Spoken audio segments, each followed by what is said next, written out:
రేవంత్ రెడ్డి బీజేపీలో వెళ్ళిపోవడానికి చూస్తున్నట్టుగా ప్రచారం జరుగుతా ఉంది. అందుకని సైలెంట్ గా ఉన్నాడని చెప్తున్నారు. సో ఎట్లా దీన్ని ఏ విధంగా చూస్తారన్న? అది ఎంపీ ఎలక్షన్ తర్వాత పోయే అవకాశాలు ఏమైనా ఉంటాయా?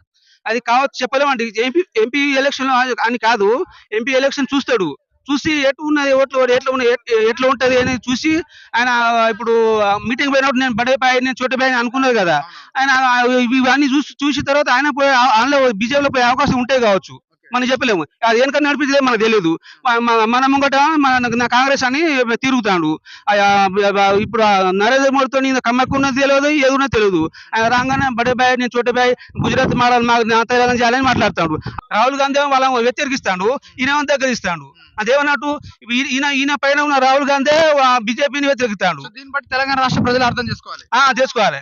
దాన్ని బట్టి చూస్తే ఇప్పుడు ఈయన ఇప్పుడు బరాబర్ కాంగ్రెస్ ఉన్నట్ట కాదు కదా. బీజేపీకి సపోర్ట్ చేసినట్టు. అన్న ఇప్పుడు